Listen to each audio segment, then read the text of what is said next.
Hello बच्चों, ये आपकी इंडो इस्लामिक का पीरियड है। आप लोगों ने फॉर्म भरा है यूनिवर्सिटी का 11th इंट्रेंस का, तो उसमें मैथ है, साइंस है, तो आप पढ़ते आए हैं। लेकिन ये सब्जेक्ट आपका नया है, इंडो इस्लामिक। इंडो इस्लामिक क्या है? असल में इस्लाम तो एक रिलीजन है, मज़हब है, धर्म है। इंडो मतलब इंडिया।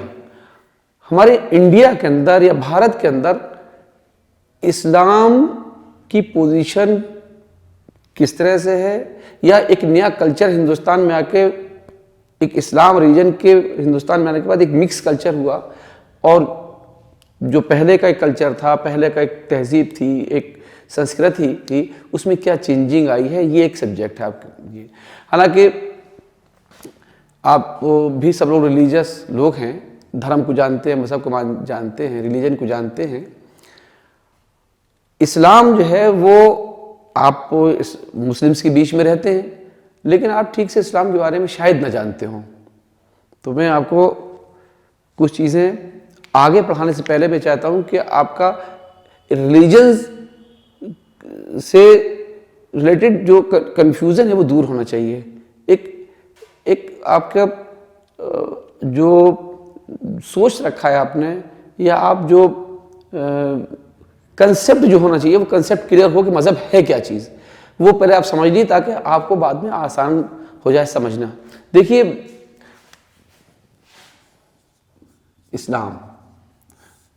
इस्लाम एक रिलीजन है, एक धर्म है, एक मज़हब है, जिसके मीनिंग है complete religion, final religion. Final कैसे कहा भाई?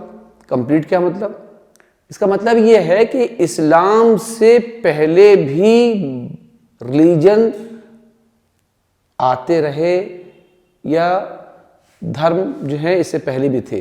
देखिए, बात यह है कि धर्म 2, 4, 6, 8, 10 नहीं है, धर्म एक ही है, और वो है सबमिशन टू गॉड, यानी एक ईश्वर की उपासना करना। लेकिन टाइम टाइम पर, समय समय पर, जैसे जैसे पीरियड बीतता गया, उस रिलीजन का नाम भी चेंज होते गए, बिल्कुल इस तरह से जैसे कोर्स चेंज होता रहता है। तो कोई एक धर्म दूसरे धर्म का कोई शत्रु नहीं है, दुश्मन नहीं है, कोई कंपटीशन नहीं है दूसरे के साथ के। धर्म एक ही है, और वह है कि एक ईश्वर की उपासना करना।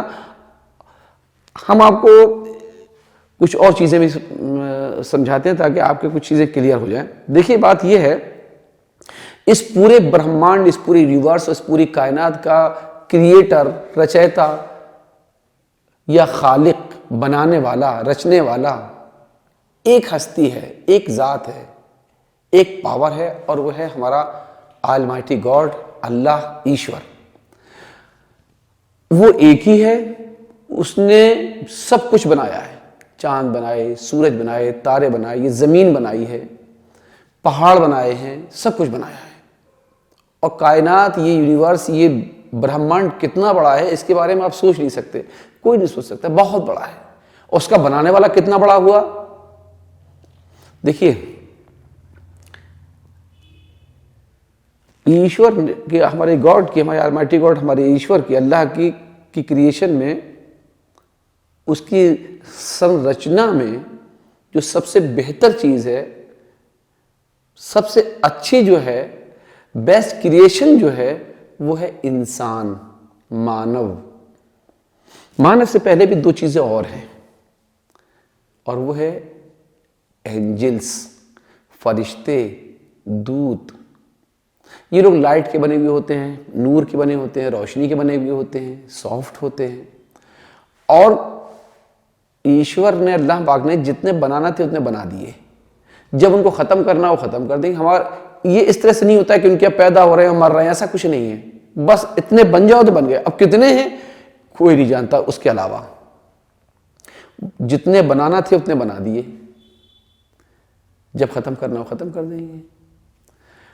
वो हमें तो देख सकते हैं, हम उन्हें नहीं देख सकते। काम क्या है उनका? जो कुछ ऑलमाइटी गॉड ने, जो कुछ अल्लाह ने, जो कुछ ईश्वर ने उनको काम बता दिया है, वो सब वही करते रहते हैं, उसके ऑर्डर को फॉलो करते हैं। कोई गुनाह नहीं करते हैं। गुनाह क्या है? कि जो कुछ कहा ईश्वर ने, उसके अपोजिट कुछ करने लगे, तो ऐसा नहीं करते वो। एक बात। इसी तरह से एक और क्रिएशन है और वो है जिन। ये लोग आग के बने हुए होते हैं, फायर के। आग ऊपर की तरफ जाती है तो वो भी उड़ते हैं, वो हमें नहीं देख पाते, वो हमें देख लेते हैं, हम उनको नहीं देख पाते। आबादी से दूर रहना पसंद करते हैं। रात होती है निकल पड़ते हैं अपने खाने की तलाश में। कोयला, हड्डी, गोबर, ये उनका खाना है। आपने कभी महसूस किया होगा कि जैसे ही शाम होती है, रात होती है, तो घर के बड़े बूढ़े कहते हैं अरे चलो चलो अंदर चलो, दोनों वक्त मिल रहा है, रात हो रही है। क्यों कहते हैं? इसलिए कहते हैं कि जिन लोग निकल पड़ते हैं अंधेरे में, रात भर हंगामा करते रहते हैं। ये दो चीजें पहले से मौजूद थी, फरिश्ते और जिन। अल्लाह ने एक तीसरी चीज और बनाई। एक मिट्टी से एक पुतला बनाया। फरिश्तों ने कहा कि आप क्या बना रहे हैं? तो उनका इंसान बना रहा हूं। जिन्नों ने कहा क्यों बना रहे हैं?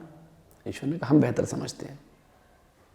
तो भाई हम ये लोग लाइट्स के, रोशनी के बने हुए हैं, हम लोग आग के बने हुए हैं, आप मिट्टी से बना रहे, सबसे वर्स्ट मटेरियल, सबसे खराब मटेरियल।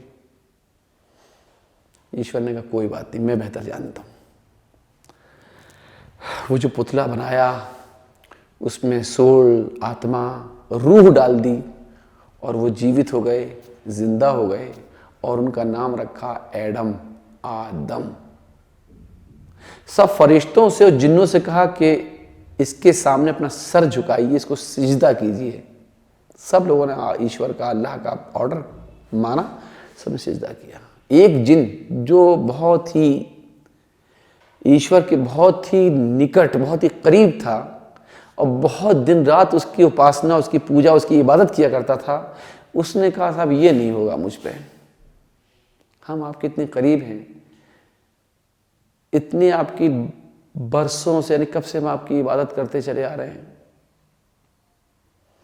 आप अपनी कराइए, इसकी क्यों करा रही? तो मिट्टी का बना हुआ, हमारा मटेरियल ज़्यादा अच्छा है, ये तो ख़राब मटेरियल है।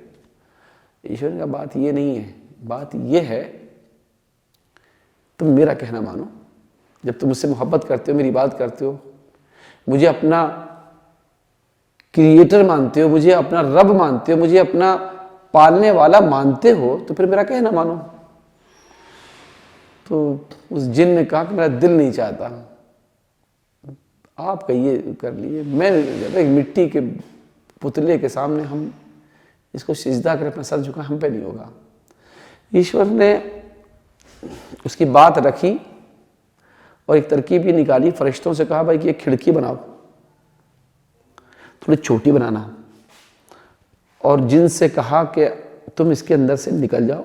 ये सोच के कि जब निकलेगी सर झुका के निकलेंगे तो हम समझने कि हमारा कहना मान लिया, लेकिन शैतान ने ऐसा नहीं किया, बजाय सर के पहले पैर डाल दिए। अल्लाह को बहुत गुस्सा आया, ईश्वर बहुत नाराज हुआ और उस जिन से कहा तुम यहां से निकल जाओ। उस जिन का नाम था इबलीस। कहा निकल जाओ यहां से। तो इबलीस ने कहा कि आप हमें इस मिट्टी के पुतले की वजह से अपने दरबार से निकाल रहे हैं, अपने कोर्ट से निकाल रहे हैं, मेरा किया कराया सब खत्म। ईश्वर ने कहा बात वो नहीं, बात यह कि तुमने मेरा कहना नहीं माना। मैं जानता हूं कि इसके अंदर क्या क्वालिटी है, मैंने इसको बनाया है। इस इंसान या आदम के अंदर क्या क्वालिटी है मैं जानता हूं।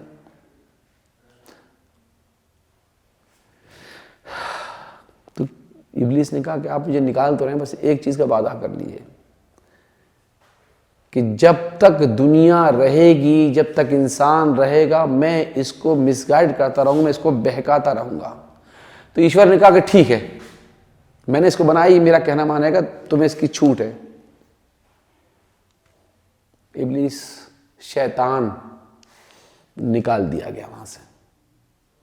आदम जो एडम थे उनको कहा ईश्वर ने कि आप जो हैं जन्नत में चले जाइए, स्वर्ग में चले जाइए, वहां आराम से रहिए, खाना पीना जो भी है। आदम जो थे वो वहां रहे, उनका मन नहीं लगा, अकेले थे ना। तो ईश्वर ने उनको बुलाया और कहा कि मुझे पता है आपका मन नहीं लग रहा है, तो उन्हीं के ही पार्ट्स ऑफ बॉडी से उनकी वाइफ को बना दिया, अलग से नहीं बनाया। उन्हीं के ही जिस्म से ही अंगों से, उनके शरीर के अंगों से, उनके जिस्म के हिस्सों से ही उनकी वाइफ को बना दिया, उन्हीं के ही बॉडी के पार्ट से उनकी वाइफ को बनाने का नाम है ईव या हवा। और कहा जाओ अब तुम दोनों चाहो वहां आराम से रहना, लेकिन खबरदार वहां एक पेड़ है उसका फल मत खाना। तो आदम ने ये नहीं कहा कि सब क्यों ना खाएं और क्या बात है और आप हमें क्यों रोक रहे हैं, बस कह दिया तो मान ली बात कि नहीं खाएंगे। दोनों रहे। वो जो शैतान निकाला गया था इब्लीस, वो परेशान था कि हमारी तो सारी क्या कराए पे पानी फिर गया, इस आदम की वजह से मेरी इतनी बेइज्जती हो रही है, इससे बदला लेना चाहिए। तो फिर हुआ ये कि आदम को बहकाना शुरू किया और ये कहा कि जाइए आप वो फल खा लीजिए उस पेड़ का। आदम ने कहा नहीं, अल्लाह ने मना किया है। इब्लीस ने कहा वो तो मना करते ही रहते हैं, खा लो अमर हो जाओगे, मौत नहीं आएगी, हमेशा जिंदा रहोगे। बहुत तरकीबें भिड़ाई लेकिन आदम ने नहीं खाया।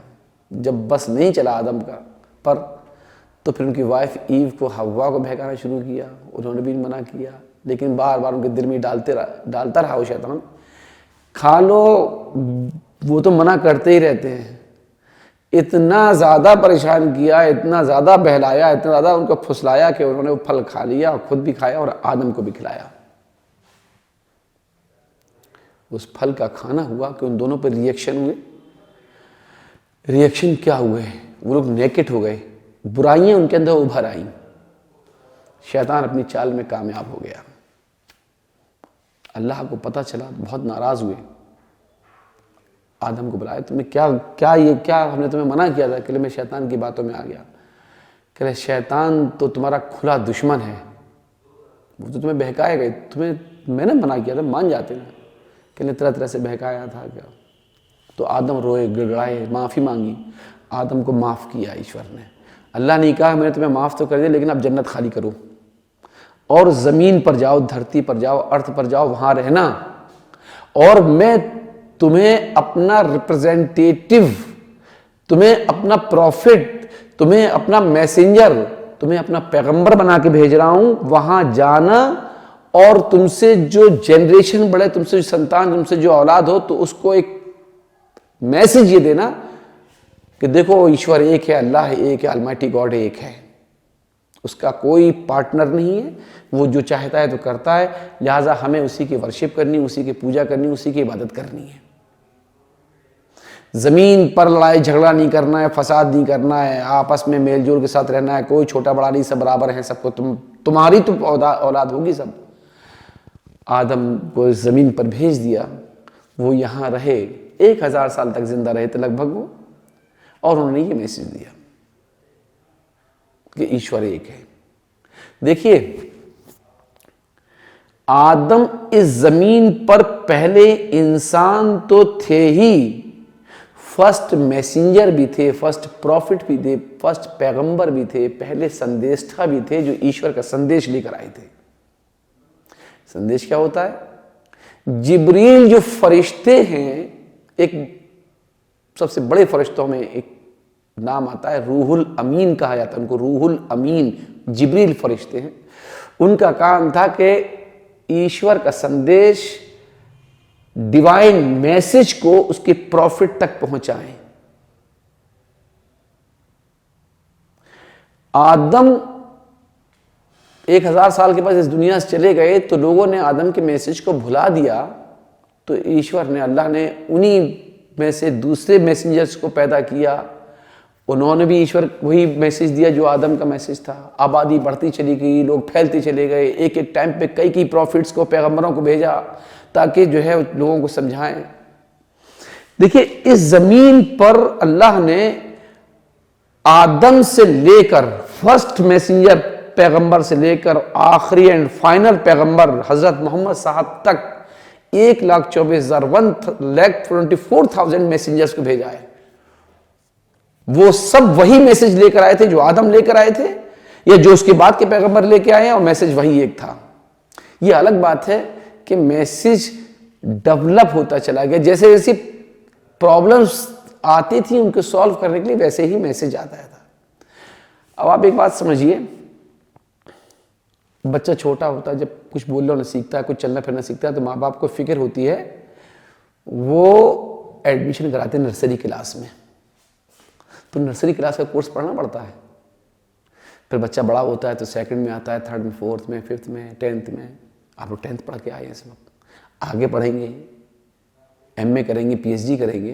तो एमए पीएचडी करने वाला बच्चा, ये लड़का ये कहे कि हम जो नर्सरी का कोर्स हमने पढ़ा था वही कोर्स ठीक है, वही पढ़ेंगे, ये हम नहीं पढ़ेंगे, तो इसकी बेवकूफ़ी होगी। उसकी वजह यह है कि नर्सरी में जितना बच्चे का दिमाग था, जितने बच्चे की समझ थी, उतनी ही पढ़ाया गया।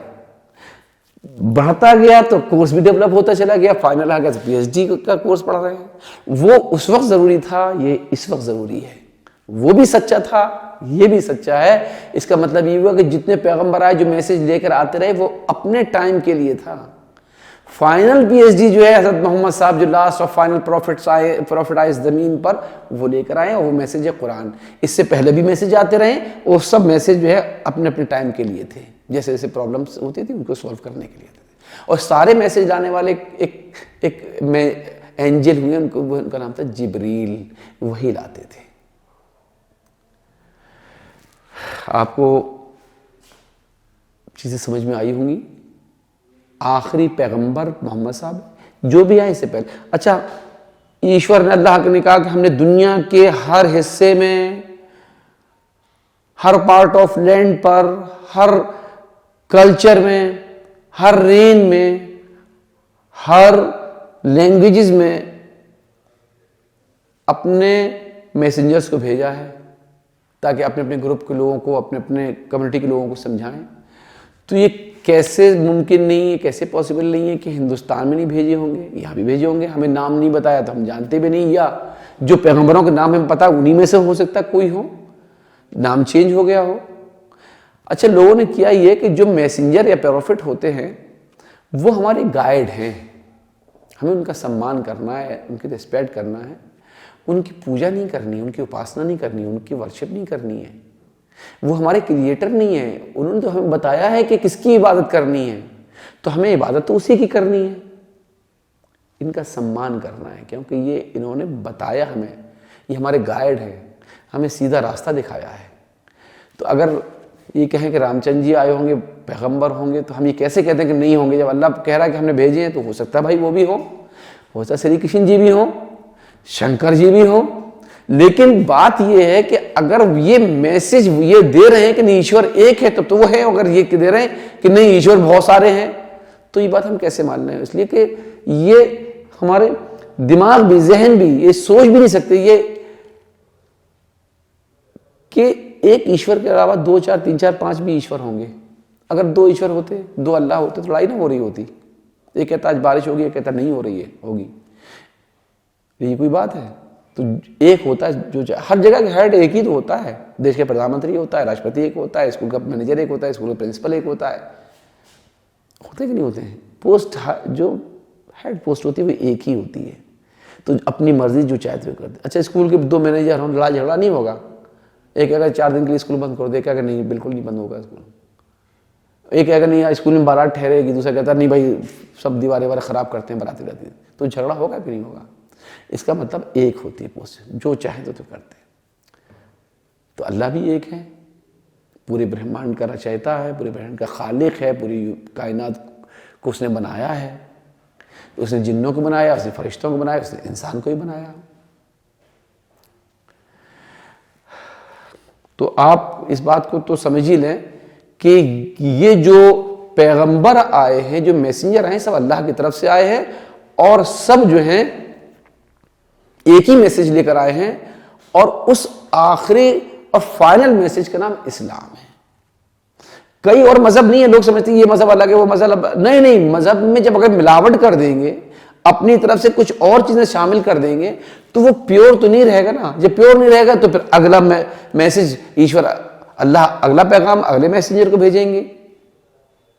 भाई कुरान जो लास्ट और फाइनल मैसेज है, ऑथेंटिक मैसेज है, इससे पहले भी मैसेज डिवाइन बुक रिवील्ड हुई हैं।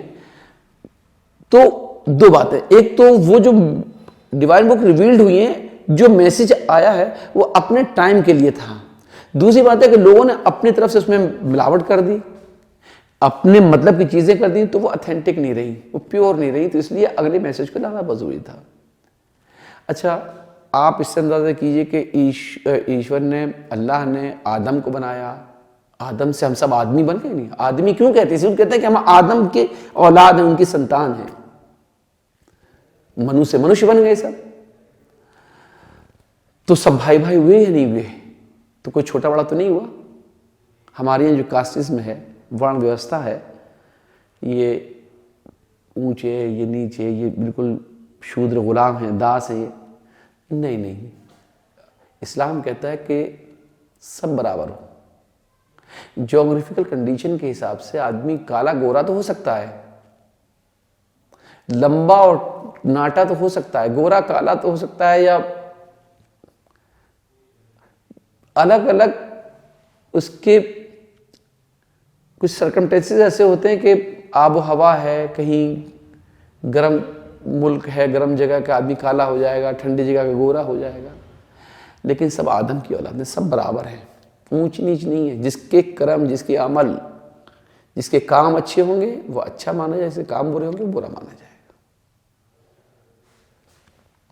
ये चीज़ हमने आपको कुछ क्लियर कराई है।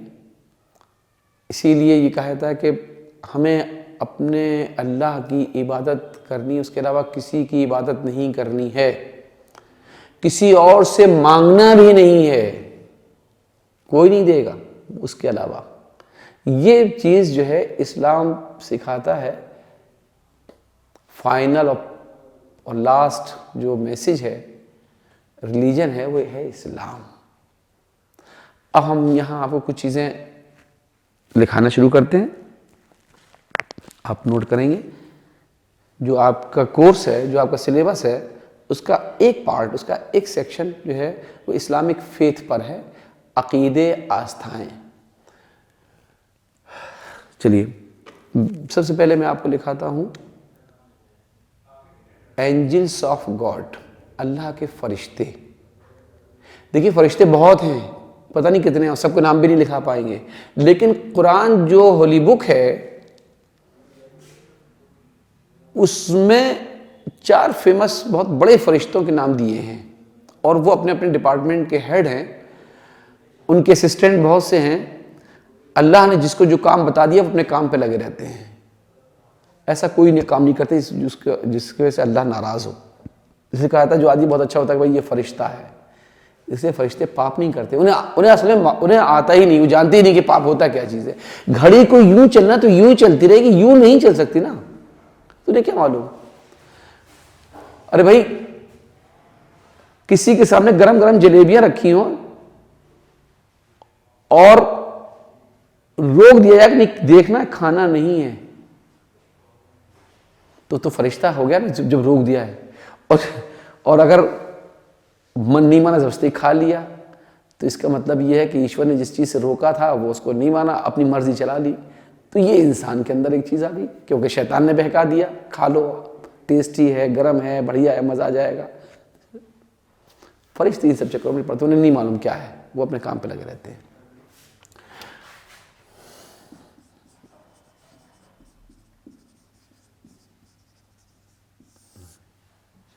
एंजल्स ऑफ अल्लाह,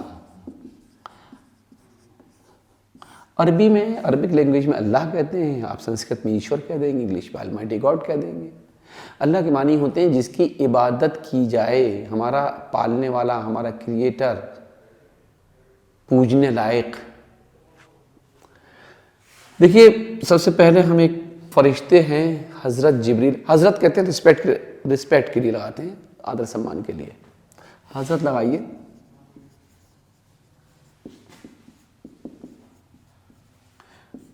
इनको रूहुल अमीन भी कहते हैं। रूहुल अमीन इसलिए हम लिखा देते हैं कि आपको कि एक साल जो है ये पूछ लिया कि रूहुल अमीन किसको कहते हैं। रूहुल अमीन जिब्रील फरिश्ते हैं, एंजल उनको कहते हैं। हमने आपको बताया कि जितने पैगंबर आए हैं सबके पास ईश्वर का, ऑलमाइटी गॉड का मैसेज लेकर आते रहे, और पैगंबरों को, प्रॉफिट्स को, मैसेंजर को सुनाते रहे, और वो उसको याद कर लेते थे। वही डिवाइन बुक, वही ईशवाणी, वही आसमानी किताब, वही पवित्र ग्रंथ बन जाते थे। जिब्रील who brings the messages from Allah to their prophet। तो ये फरिश्ते जो हैं मैसेजेस के लिए हैं। अब काम इनका खत्म हो गया, क्योंकि पैगंबर आना खत्म हो गए। फाइनल प्रॉफिट मोहम्मद साहब आ चुके हैं, इनके बाद कोई प्रॉफिट नहीं आएगा। आखिरी संदेश आ चुका है, कोई संदेश आना नहीं है, काम खत्म। ईश्वर ने अपने पास इनको रखा हुआ है। आदम से लेकर 1,24,000 पैगंबरों तक ईश्वर का संदेश लाने के काम पर ये नियुक्त रहे, ये तैनात रहे, ये फिक्स रहे इस काम के लिए। तो ये फरिश्ते हैं। दूसरे फरिश्ते हैं हजरत मीकाईल। माइकल भी कह देते हैं, माइकल, मीकाईल। देखिए, लोगों को खाना पहुंचाना, हर जानदार को खाना पहुंचाना, और वर्षा करना, बरसात करना, बारिश करना, इन फरिश्ते का काम है। लगे हुए असिस्टेंट, बता दिया अल्लाह पाक ने कहाँ कहाँ बारिश करनी है, सब लोग कर रहे हैं, बारिश कर रहे हैं, और लोग खाना पहुंचा रहे हैं। आप कहते हैं सब खाना कैसे पहुंचा रहे हैं? हमें नहीं दिख रहे हैं, वो पूरा सिस्टम मैनेजमेंट इनके हाथ में है। जिनकी किस्मत, इसे कहते हैं जिसकी किस्मत में होता है खाना मिलता है, फरिश्ते उनको देते हैं खाना। बहुत से लोग कमाने नहीं जाते हैं, जानवर कोई कमाने जा रहे हैं, सारे जानवर जो हैं सब पेट भरते रहते हैं, उनका खाना उनको पास पहुंच जाता है। लोग भी, बहुत से लोगों को पेट भरता है। देखिए आजकल आप जान रहे हैं कि लॉकडाउन चल रहा है, लोग, लेकिन खाना सबको मिल रहा है। जिनकी किस्मत में खाना पहुंच रहा है, जिनको नहीं है, नहीं पहुंचना तो नहीं पहुंच रहा है। फसल अच्छी होती है, बारिश होती है, फसल अच्छी होती है, फसल अच्छी होती है तो खाना मिलता है सबको, वैसे भी खाना। तो ये प्रोवाइडर ऑफ फूड और मैनेजमेंट बरसात का, रेन का, तो ये जो है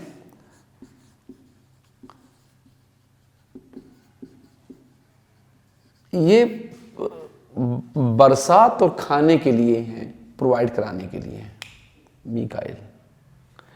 इसी तरह से एक फरिश्ते और हैं, उनका नाम है इज़राइल, हजरत इज़राइल अलैहिस्सलाम, रिस्पेक्ट के साथ लेते हैं नाम। इनका काम क्या है? Excusing the soul from human body. इंसान की रूह खींचना, आत्मा खींचना, सोल खींचना, मौत के फरिश्ते हैं। लगे हुए हैं लोग, असिस्टेंट इनके, जान निकाल के, रूह निकाल के ला रहे हैं। हिंदुस्तान में कहा, चूंकि कंसेप्ट फोटो तस्वीरें बनाने का है, तो ये होता है कि वो यमराज जान निकालेंगे, मृत्यु के देवता हैं। तो वो ऐसा नहीं है, वो फरिश्ते हैं। चूंकि यहाँ कंसेप्ट ये है कि तस्वीरें बनाई जाती हैं, फोटो बनाए थे तो देखा काम खतरनाक डरावना, तो आदमी भी खतरनाक डरावना बना दिया, 2 सींग मोटा सा आदमी भैंसे के ऊपर बैठा दिया। जबकि फरिश्ते बहुत सॉफ्ट और बहुत खूबसूरत होते हैं। इनका काम है कि लोगों की रूह निकालना। ठीक है, तो ये फरिश्ते जो हैं मौत के फरिश्ते हैं। एक और फरिश्ते हैं, उनका नाम है इसराफील, हजरत इसराफील। देखिए, ये कहा जाता है कि दुनिया में इंसान आया है, एक दिन दुनिया खत्म हो जाएगी। उस दुनिया के खत्म होने का अनाउंसमेंट करने के लिए एक फरिश्ते हैं, उनका नाम है इसराफील। कयामत के लिए, डूम्स डे के लिए, ये डूम्स डे का अनाउंसमेंट करेंगे। जो डे ऑफ जजमेंट होगा उसके, तो ये आवाज लगाएंगे, इनकी बहुत डरावनी आवाज होगी। तो ये 4 फरिश्ते, इनको आप नोट करिए, फिर आगे देखते हैं। तो ये 4 फरिश्ते हैं, आप इनको नोट करिए, जिब्रील फरिश्ते हैं, ये ईश्वर का मैसेज, अल्लाह का मैसेज उनके प्रॉफिट्स तक पहुंचाने के काम पर थे। ये मीकाइल हैं, लोगों को खाना पहुंचाना, बरसात करना, बारिश करना, वर्षा करना का काम था। इजराइल जो फरिश्ते हैं ये मौत के फरिश्ते हैं, डेथ के फरिश्ते हैं, लोगों की रूह सोल खींचते हैं, आत्मा खींचते हैं। और इसराफील जो हैं ये इनकी आवाज बहुत डरावनी होगी, एक तरह का इसको कहते हैं सूर फूकना। सूर कहते हैं एक आवाज,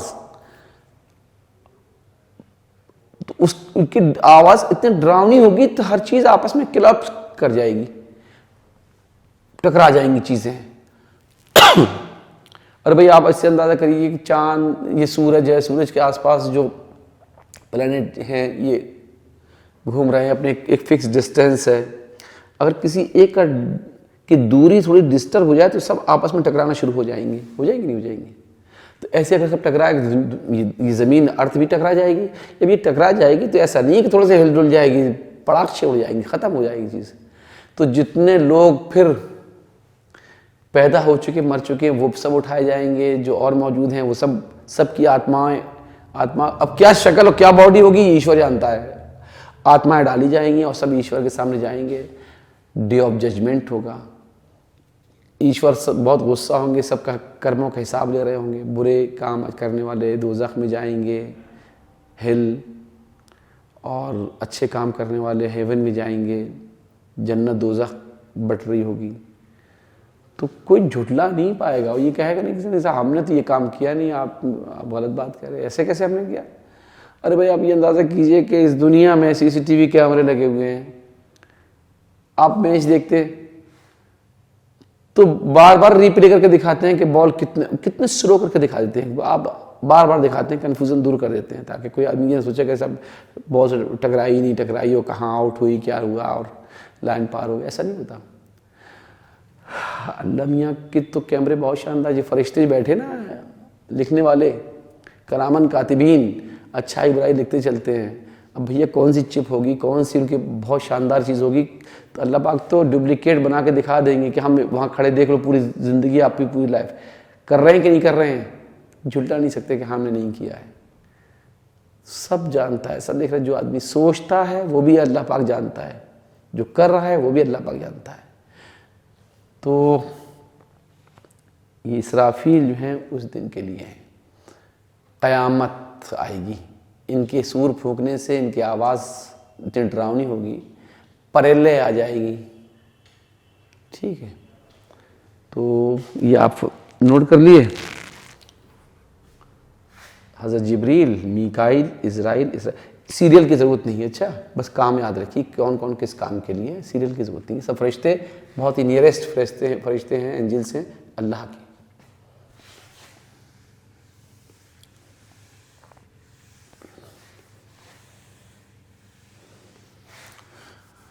चलिए साहब, अभी हमने आपको ये बताया था कि अल्लाह ने इस ज़मीन पर अपने बंदों को सीधा रास्ता दिखाने के लिए, सिरात मुस्तकीम दिखाने के लिए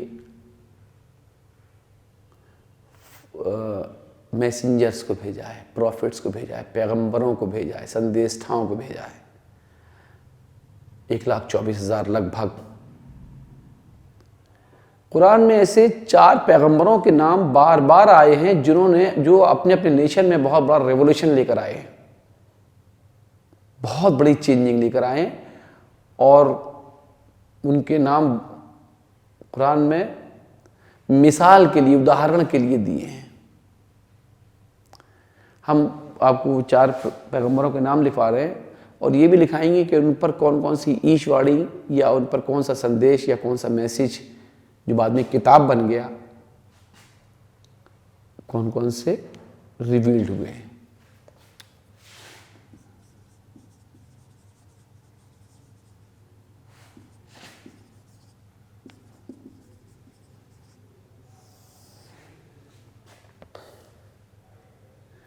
देखिए, एक पैगंबर बहुत फेमस, बहुत बड़े पैगंबर हुए हैं, अपने नेशन में बहुत बड़ी चेंजिंग लाई थी। अपने वक्त के किंग से, अपने वक्त के बादशाह से टक्कर ली थी उन्होंने। उनका नाम है हज़रत मूसा, profit Moses. Hazrat Musa piece be upon him अलैहिस्सलाम भी कहते हैं, रिस्पेक्ट के लिए, ईश्वर की उन पर कृपा हो। जितने आए हैं 1,24,000 जितने हैं, सबका रिस्पेक्ट करनी है, क्योंकि वो सबको ईश्वर ने भेजा था अपने अपने ज़माने के लिए, अपने अपने ग्रुप के लिए, अपने अपने सोसाइटी के लिए और अपने अपने कम्युनिटी के लिए आए ज़रूर है, लेकिन सबको ईश्वर ने भेजा, इसलिए सबकी रिस्पेक्ट करनी है हमें, किसी के बारे में कुछ नहीं कहना है। तो मूसा पैगंबर जो आए थे, ये जेरूसलम, जिसको यरूशलम भी कहते हैं, ये एक सिटी है जो फिलिस्तीन में है, पैलेस्टाइन में, वहाँ ये पैदा हुए थे। और इन पर जो डिवाइन बुक रिवील्ड हुई है, जो आसमानी किताब नाजिल हुई है, उसका नाम है तौरेत।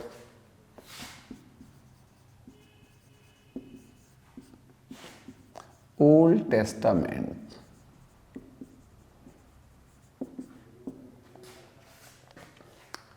हजरत मूसा के फॉलोवर जो हैं ज्यूस कहलाते हैं, यहूदी। आज भी इसराइल कंट्री है, अमेरिका है, यहूदी हैं, पूरे दुनिया की मार्केट पर कब्जा कर रखा है। यहूदियों के यहाँ अगर कोई एक यहूदी मरता है तो एक यहूदी कम हो जाता है। कन्वर्जन नहीं है कि कोई और रिलीजन को मानने वाला आदमी जो है वो यहूदी हो जाए तो यहूदी मान लिया जाएगा, नहीं, ऐसा नहीं होता। जो यहूदी के यहाँ पैदा होगा वही यहूदी माना जाएगा, दूसरा नहीं माना जाएगा। मूसा की लाइफ में बहुत कुछ जो है इक्वलिटी है, समानता है, बराबरी है, एक जैसे लगती है। जैसे हमारे श्री कृष्ण की लाइफ है ना, ऐसी मूसा की लाइफ में बहुत कुछ मिलती जुलती है, बहुत सी चीज़ें। ऐसा लगता है जैसे आर्यन जब मिडिल ईस्ट से हिंदुस्तान आए हैं तो उनके दिमाग में, उनके दिलों में, उनके जहन में ये करेक्टर रहा मूसा का, और यहाँ के उन्होंने उसको क्रिएट किया, नया करेक्टर बनाया, श्री कृष्ण नाम रखा। अब वो यहाँ के हिसाब से चीज़ें उन्होंने उसमें रख दी। वहाँ नील नदी है, यहाँ यमुना नदी है, गाय वहाँ भी है, गाय यहाँ भी है, यहाँ राजा कंस है, वहाँ फिरौन है। कंस भी अपने राज में जो है नए बच्चों को पैदा होते तो मरवा दिया करते थे। वहाँ भी ये होता था कि औरतें लगी हुई थी, पता चल जाता किसके बच्चों को मरवा दिया करते, ताकि हमारे राज को, हमारे स्टेट को कोई ख़तरा ना हो। बहुत चीज़ें मिलती हैं। बहरहाल तो मूसा जो हैं, हज़रत मूसा एक प्रॉफिट पैगंबर हुए हैं जिन पर जो ईशवाणी या आसमानी किताब डिवाइन बुक रिवील्ड हुई है तौरेत नाम की। ज्यूस यहूदीन के फॉलोअर हैं। इसी तरह से पैगंबर और हैं और बड़े पैगंबर हुए हैं, उनका नाम है हज़रत दाऊद अलैहिस्सलाम, पीस बी अपॉन हिम।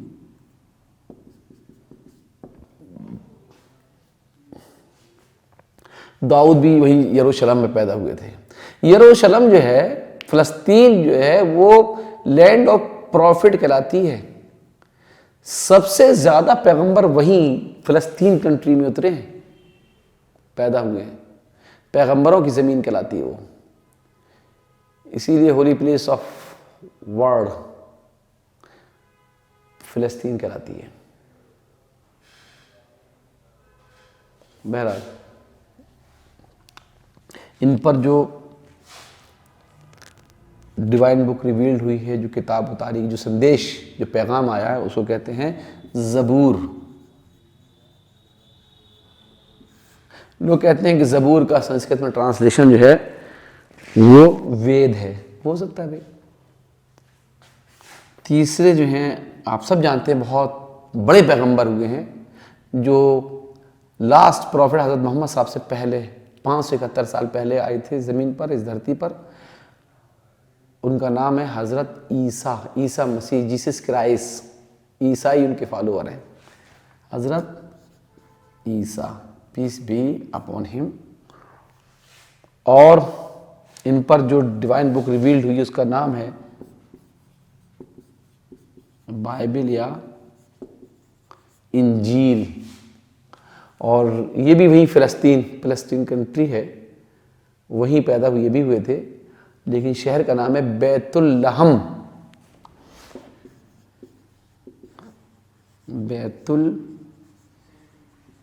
लहम। इनके फॉलोवर जो हैं क्रिश्चियन कहलाते हैं, ईसाई। गुड फ्राइडे अभी गुजरा है ना 8 अप्रैल को,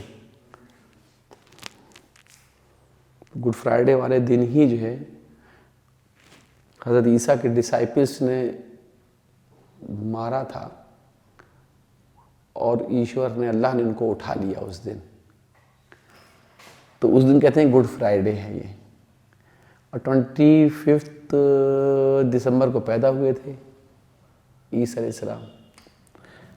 ईसाई लोग जो हैं इनको अपना पैगंबर, हम भी अपना पैगंबर मानते हैं। हर मुस्लिम के लिए ज़रूरी है तमाम पैगंबरों को मानना। अगर किसी पैगंबर को नहीं मानेंगे तो मुसलमान नहीं हो सकते।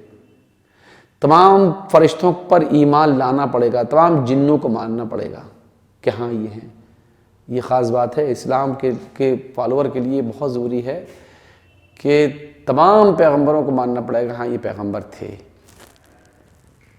इसीलिए कहा गया किसी के बारे में अगर कन्फर्म नहीं है कि ये पैगंबर नहीं है, तब भी, अगर कन्फर्म नहीं है तब भी उसको मानना पड़ेगा। हाँ, अगर जो मैसेज है एक ईश्वर के होने का, इसमें अगर कोई मिलावट करता है तो वो पैगंबर नहीं हो सकता। कोई कहते कि नहीं साहब वो ये एक ईश्वर नहीं है, 8, 10, 12 ईश्वर हैं, अल्लाह कई हैं, और कोई अल्लाह कुछ करता है, कोई अल्लाह कुछ करता है, कोई अल्लाह कुछ करता है, तो वो नहीं होता, वो शैतान का काम है। एक आखिरी जो पैगंबर फाइनल जो आए हैं वो हैं हजरत मोहम्मद।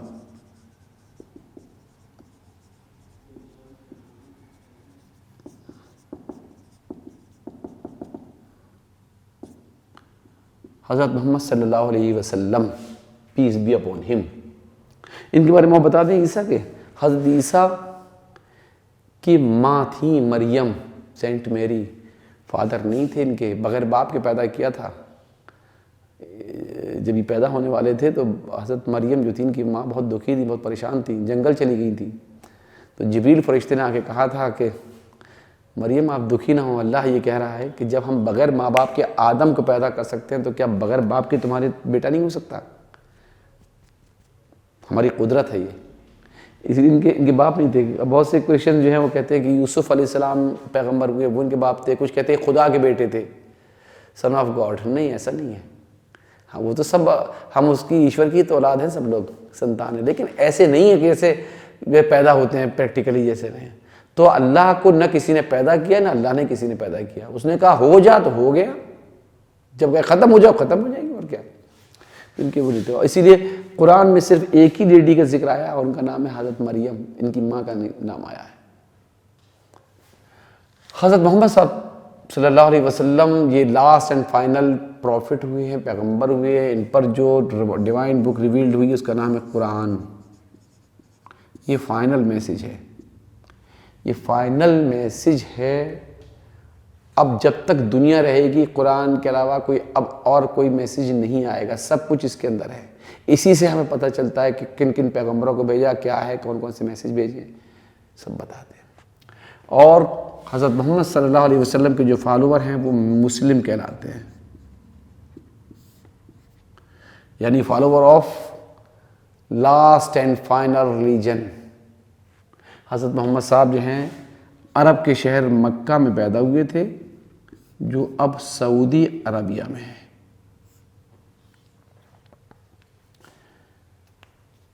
चार फरिश्तों के नाम लिखवाए, 4 पैगंबरों के नाम लिखवा दिए। ये वो बड़े पैगंबर हैं जो रेवोल्यूशन लेकर आए हैं, जिन्होंने चेंजिंग की अपने नेशन में बहुत।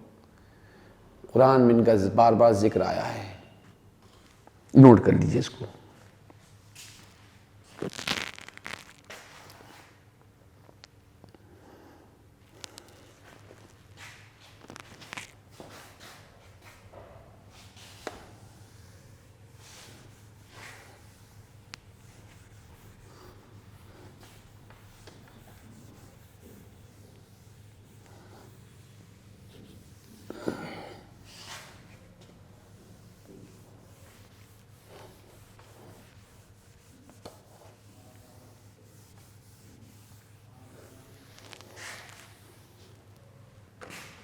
2 चीज़ें हो गई। तीसरी चीज़ हम आपको लिखवाते हैं 5 पिलर्स ऑफ इस्लाम। ये क्या होते हैं? वो बेसिक पिलर्स हैं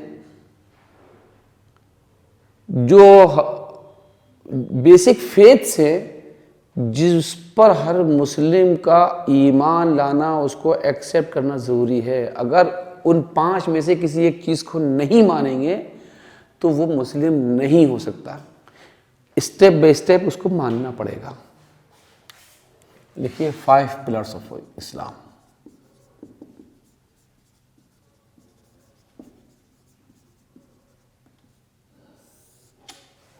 ये 5 पिलर है। अगर एक पिलर को भी नहीं माने तो वो बिल्डिंग गिर जाएगी ना। ये पूरा इस्लाम इन 5 पिलर्स पर टिका हुआ है। नंबर 1 चीज ये है तौहीद, यानी वननेस ऑफ गॉड। एक ईश्वरवाद यानी ईश्वर को एक मानना, अल्लाह को एक मानना, उसका कोई पार्टनर नहीं, जो चाहता तो करता है। उसने फरिश्ते बनाए, उसने जिन बनाए, उसने इंसान बनाए, उसने पैगंबर भेजे, उसने अपना मैसेज भेजा, उसने जन्नत बनाई, उसने दोज़ख बनाई। वो कयामत लाएगा, परले आएगी, डूम्सडे आएगी, डे ऑफ जजमेंट होगा, अपने अपने कामों का हिसाब देना पड़ेगा। ये बात माननी होगी। सब कुछ उसने बनाया है। हमें पैदा किया, हमें मारेगा भी, वो हमें खिलाता है, वही हमें जिलाता है, वही बीमार करता है, वही अच्छा भी करता है। हमें किसी के सामने हाथ नहीं फैलाना है अपना, न किसी से मांगना है, उसी से मांगना है। वो हमारे दिल से के भी करीब है। हमारे दिल में जो होता है वो सब सुन लेता है। हम जबान से ना कहें तब भी वो सब सुन लेता है। तो ये चीज मानना होगी कि ईश्वर एक है। फर्स्ट, पहला पिलर है। जब ये हर आदमी मान ले कि हाँ एक ईश्वर ये है, एक ही है ईश्वर, तो फिर उसी ईश्वर की उपासना, उसी की वर्शिप, उसी की इबादत भी करनी है। तो इबादत का एक तरीका बता दिया है, और वो है नमाज।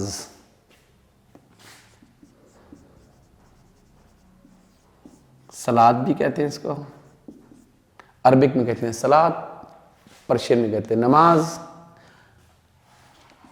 प्रेयर भी कहेंगे।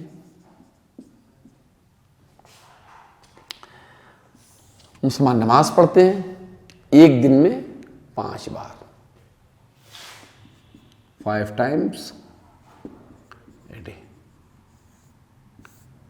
पहले नमाज होती है, उसको कहते हैं फजर। ये सूरज निकलने से पहले पढ़ी जाती है, सुबह भोर में। आजकल 5:30 बजे तक का टाइम है, 5 से 5:30 भी के बीच पढ़ी जाती है। दूसरी होती है जोहर, और ये नमाज कब पढ़ी जाती है? दोपहर में पढ़ी जाती है। 12 साढ़े 12 बजे के बाद से लेकर 3 साढ़े 3 बजे के बीच में टाइम होता है, इसमें पढ़ी जाती है। एक होती है असर, ये शाम को पढ़ी जाती है 5:30 6 बजे के आसपास। उसके बाद चौथी नमाज होती है, उसको कहते हैं मगरिब। जैसे ही सूरज डूबता है, जैसे ही सूरज डूबता है, in the time of sunset, ये नमाज पढ़ी जाती है। और नाइट में एक नमाज पढ़ी जाती है, इसका नाम है इशा। ये नाइट में पढ़ी जाती है। आजकल 9 बजे से लेकर स्टार्ट, और रात भर में किसी वक्त भी पढ़ लीजिए। तो हर मुस्लिम्स के लिए ज़रूरी है, नेसेसरी है कि वो 5 वक्त की नमाज पढ़ेगा, लेकिन बालिग पढ़ेगा, बालिग, वयस्क, एडल्ट।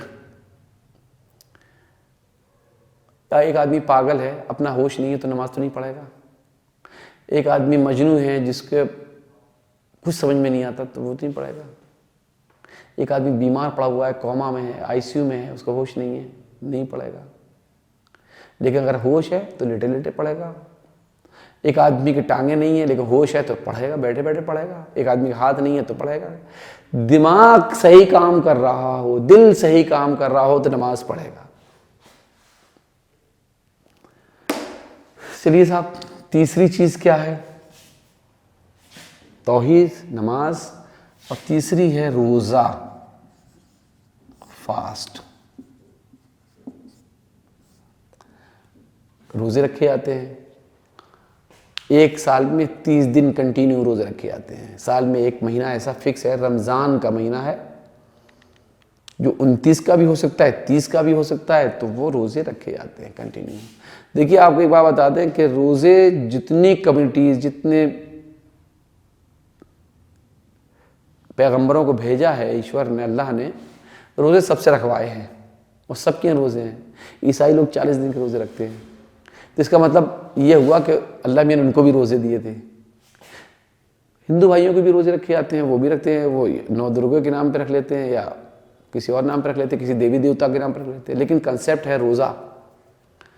अब अपनी तरफ से कुछ कर लें कि ये खाना है तो ये नहीं खाना है, तो इस टाइम से इस टाइम रखना है, वो कुछ भी कर लें, लेकिन एक लफ्ज़ है व्रत, रोज़ा, उपवास, फास्ट है नहीं, तो सबके लिए है वो।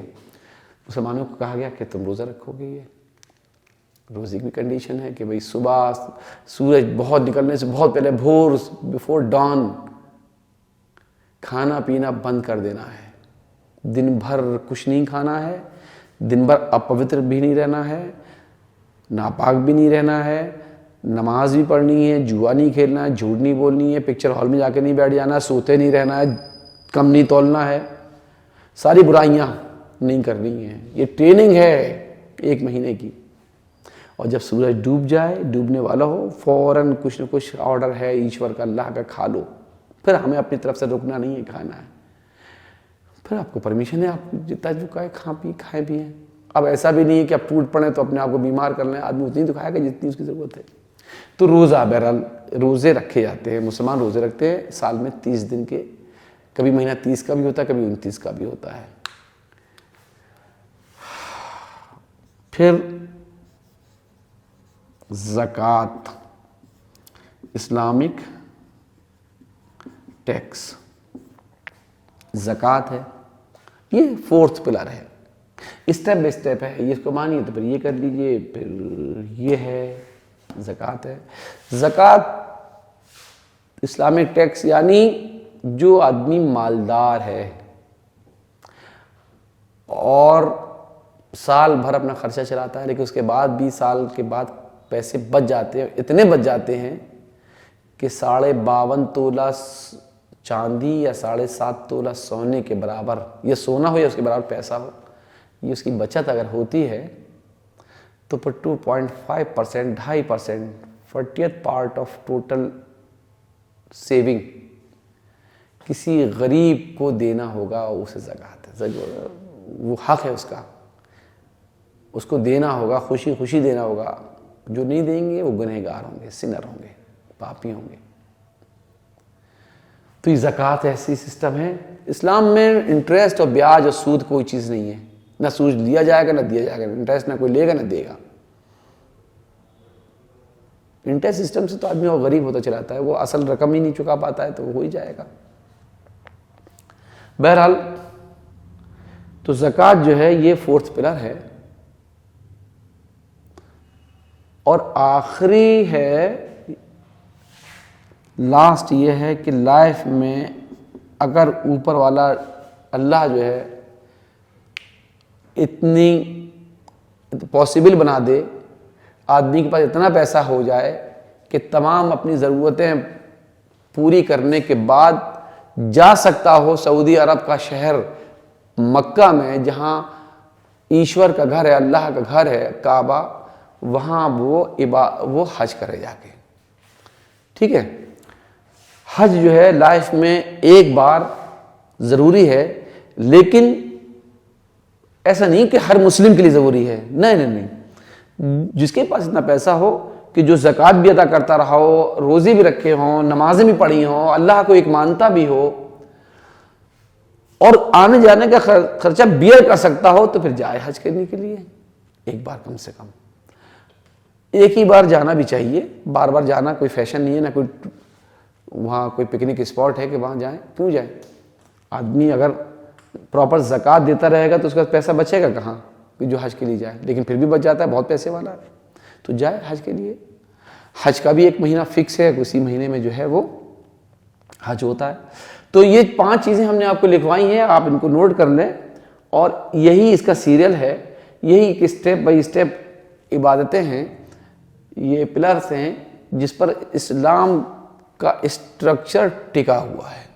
किसी एक चीज़ को कम नहीं कर सकते इसको हम, और यही इसका सिग्नल रहेगा। तौहीद रहेगी, यानी अल्लाह एक है, गॉड एक है, कोई इसका पार्टनर नहीं है।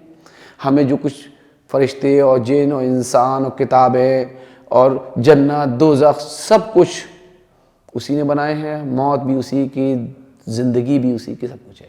नमाज पढ़ना है, रोज़ा रखना है, ज़कात देना है और हज करना है लाइफ में एक बार। ये चीज़ें आप इसको नोट कर लिए और अगला पीरियड होगा तो फिर आपको और चीज़ें पढ़ाई